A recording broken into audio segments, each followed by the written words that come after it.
So we're falling behind here at the World According to Bob. But you don't need to worry about that. This will be added to the, or rather, we're adding the Jay Garrick, Judy Garrick issue to this book, this pile of books, which,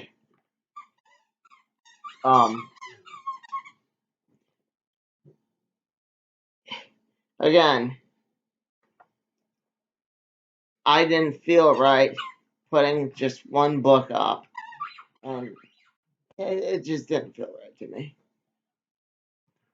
It's not like Doomsday Clock. It's not a big event. It's not a once-in-a-lifetime thing. It's not like they convinced the author after years and years of back and forth to do this.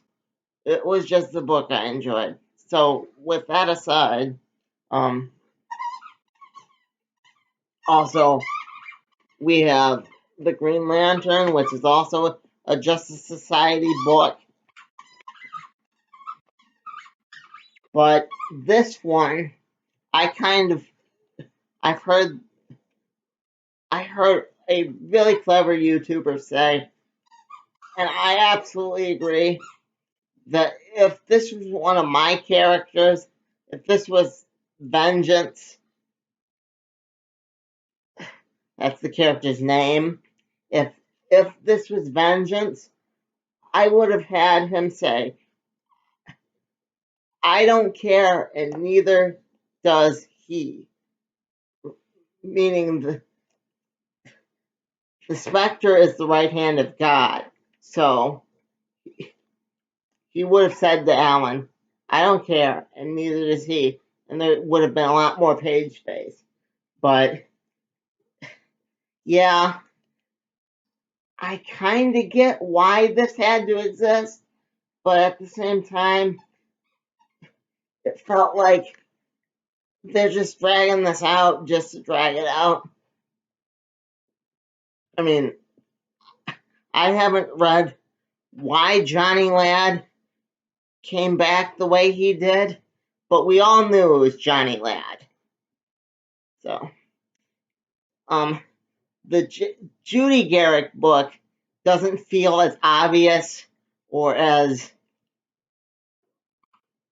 right in front of your face, which that's my main issue with the Green Lantern. That when it's done, will this be anything more than just, and the Green Lantern had another book. I give it a 3. I love the Spectre. I wouldn't have created my character if I didn't. Anyway, I don't think he's going to be referenced in any more of the book. The art's fine, but I don't go in on the art. Like I've tried to say, I don't feel right judging on that. But it's still gonna turn the book into just another book. You know? The Judy Garrick thing, I think people will remember. Some of the other Justice Society stuff in this pile, I think people will remember. Can someone tell me if this is in Russian? Mom's going to show you the ending page, and you tell me if what Johnny Ladd says is in Russian. That's what's making me think he was captured by the Russians. He says something, my beloved. I don't know if you can see that, I don't know if the camera's picking it up, but I kind of think it's in Russian, but I don't speak nor write Russian. Russian. Right. So, I mean, I know what Spanish is supposed to look like, and I know that kind of had a different language feel to it. So, yeah. That I would like to know, and I like that little detail. So I kind of being nice and giving it a 3. So, this almost got a 2 as well. The Powerverse. The powers that be super team.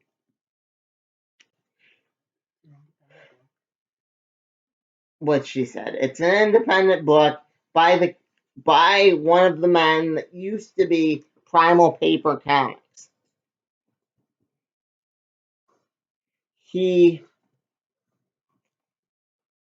Well, the story is kind of still interesting. I have much speculation. I don't think that when this is in stores, I'm being generous because it barely got to me.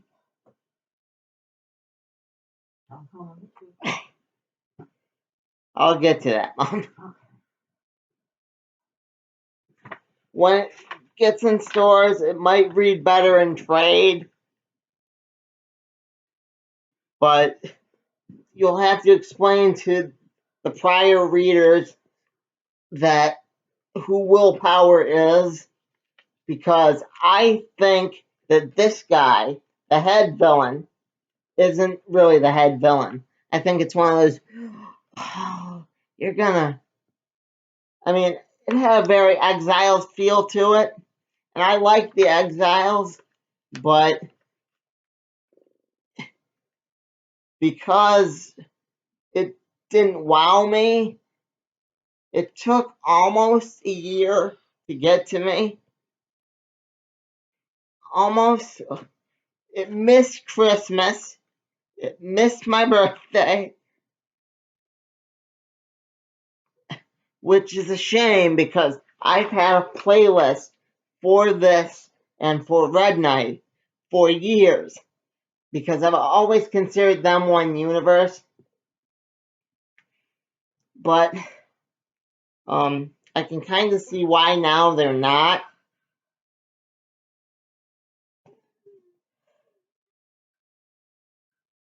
This will be my last,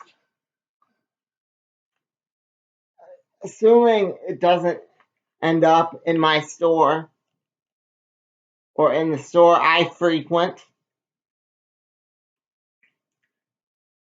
This will be my last powers that be super team. I think Willpower is the main villain. I'm just saying. It wouldn't surprise me. I think Willpower, an evil Willpower, is the main villain, being how much emphasis they put on everybody's evil, kind of Earth 3 type deal. But, yeah.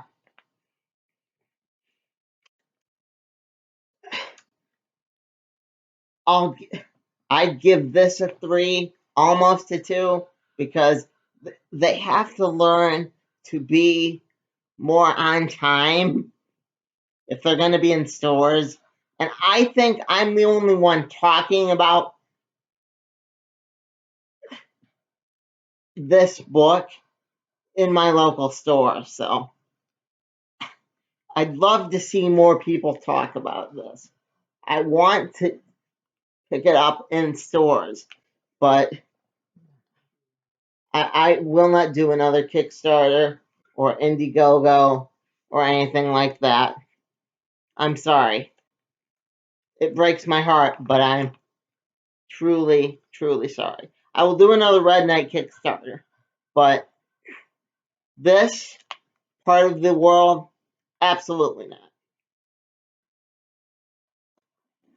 Mom, do you have anything to say about that? Yeah, I'm not done with it. I'm not done with the video. Oh. No, the art is very nice. But this, But it took so long from the time of Indiegogo to the time she died. It was yeah, I covered that. Yeah. So you covered everything. I covered how it just felt like an Earth 3 type deal where everybody's evil. Yeah. Yeah. I mean, I felt kind of bad being that his letters page doesn't have any letters in it. Mm-hmm. It's just him saying be powerful. Yeah. But you can't help someone who doesn't want to be helped. So on to a better book. It's gonna end this on a positive note. Okay. This is a Justice Society book that won't just move the story forward. We find out who Legionnaire X is, simply known as the Legionnaire. Should I spoil it for him? I think I'll spoil it for him. It's Mordu, the Legionnaire villain, who always claimed to be a Legionnaire, but they were like, yeah, right, we're never gonna, they would never take you. But apparently, somehow, he got a hold of a Legionnaire flight ring, which isn't that hard to do, because my boy Booster Gold, for his flying powers, got a hold of a Legionnaire flight ring. Apparently, those, you can just get those at your local comic book shop, I guess, to, just like in our world. So, I really enjoyed this book. I really enjoyed the fact that the original Mr. Terrific's sidekick called Michael Holt the new Mr. Terrific out on the fact that he hasn't helped anyone in a very, very long time. Instead, he was occupied by the other Earth 2. He's been occupied by all these other stories, like helping the Flash. That's what the Harlequin son said, and I agree with that. But I'm talking about the Quiz Kid and how he's like sending those balls out. Mm-hmm. Yeah, downtrodden people like me. It just, I liked that Mr. Terrific finally, after all these years, got called out on that because 4 years when he had his own series, when he helped the Terrifics, it felt like he was going on these bizarre little adventures, but what good was he doing? I ask you. Yeah, sure he's on the cover, but he's barely in this. But I like the moment that he is in this. You know,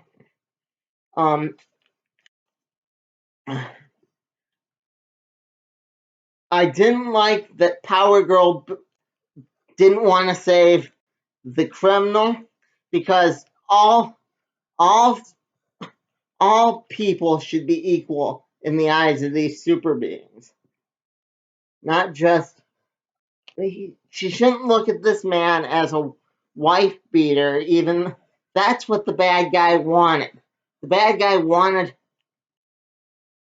her to look at him in such a way that oh my goodness, he's a wife beater. No.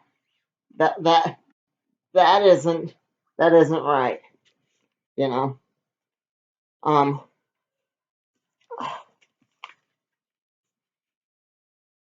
the title of the book was true. They didn't finish the Red Lantern storyline, and I don't think they're going to till the very end of this story arc. They kind of had Ruby Sokoff in this, but again, they're waiting for the Green Lantern thing to be over. They're waiting to see what damage is done or what goodness is done by the other this series. Prior running simultaneously, whatever. But this book has kind of put that on hold. Yeah, they finally address what I've been saying, that something is wrong with time. Time is broken. Just like in Rip Hunter's lab, time is broken. they don't bring in the evil Rip Hunter, which I still think is out there because of how he treated Corky in the Stargirl series. But that's neither here nor there.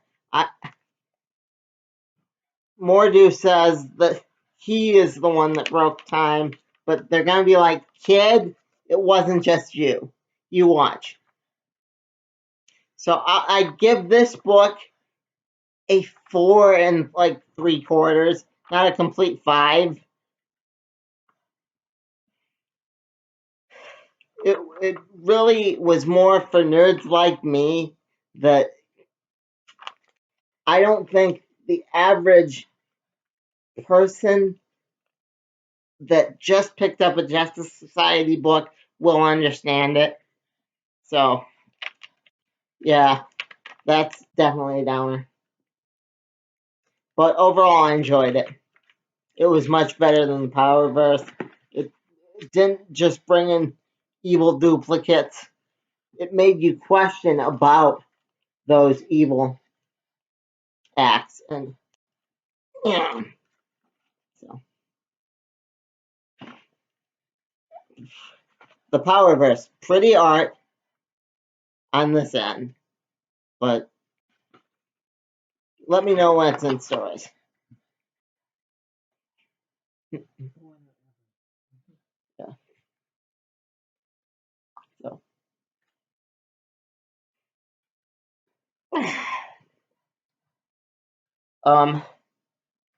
Let me know if you enjoyed my review of Jay Garrick. I have other books to read. I have to get back on the horse now that Quantum Leap's finally done. So, yeah. Take care. Be good to one another. Bow out. Hi, everybody.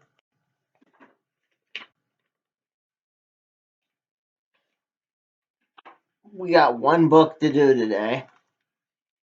Jake, you know what?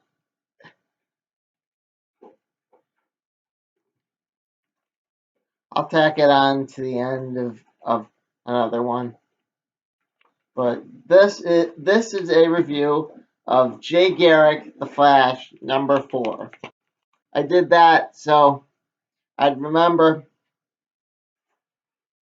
exactly what number it is, and it's not as much of an embarrassment as the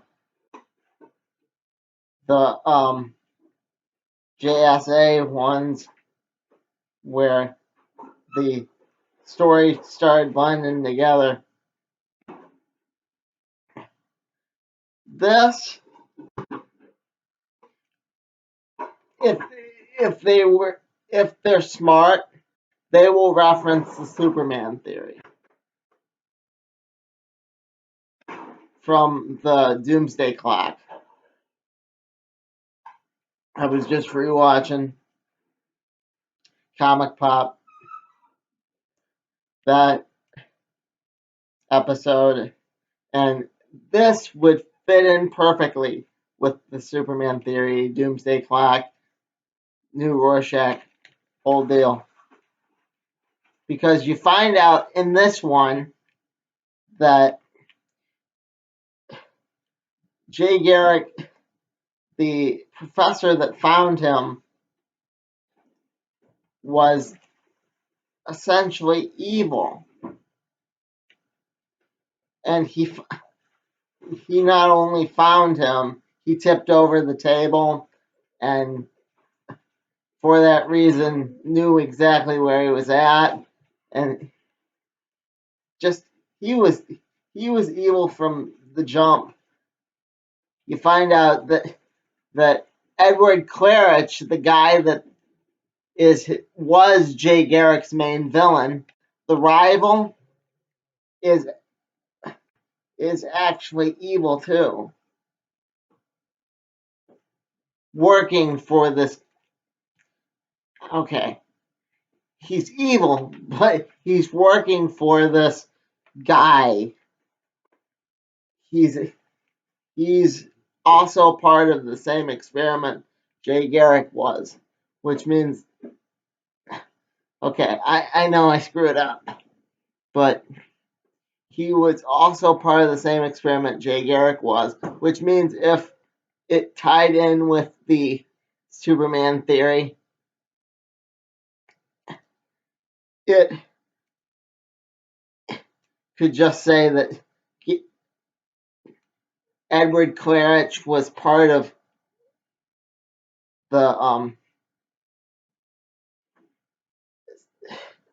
whatever experiment Star Labs was trying to perform. Because remember, they tied in like all those superheroes, Posar and Firestorm, Man-Bat, Giganta. This is just another part of the list. And to make things worse, he saw Jay's daughter get erased. So that means he's been curious about time for the last 70 some odd years, which means we not only have a man in charge of Star Labs, we have a man who has been curious about tampering with time itself. Which kind of makes me want to read the next issue now that I say that. But this was easily a 3. It was a 3 because I don't think they will tie in it to Doomsday Clock. I don't think they'll tie it in with Reggie, Rorschach, or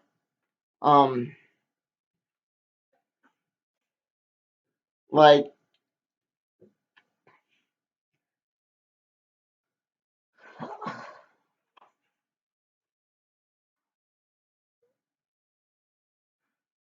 Looking Glass or any of that. They'll just say he was part of Star Labs. You'll never get me, Garrick. Kind of like Cobra Commander in the old days with G.I. Joe. It won't tie into any bigger story. There won't be Rip Hunter showing up at the end, or like, I mean good Rip Hunter. I don't mean evil, tell a kid that he can't make friends Rip Hunter, because that was just evil. But that's why I'm giving it a 3. How I think it would make it better, tie in with the overall story of the DCU. Before issue 6, before this plotline ends. So, yeah. But what do you guys think? Am I wrong?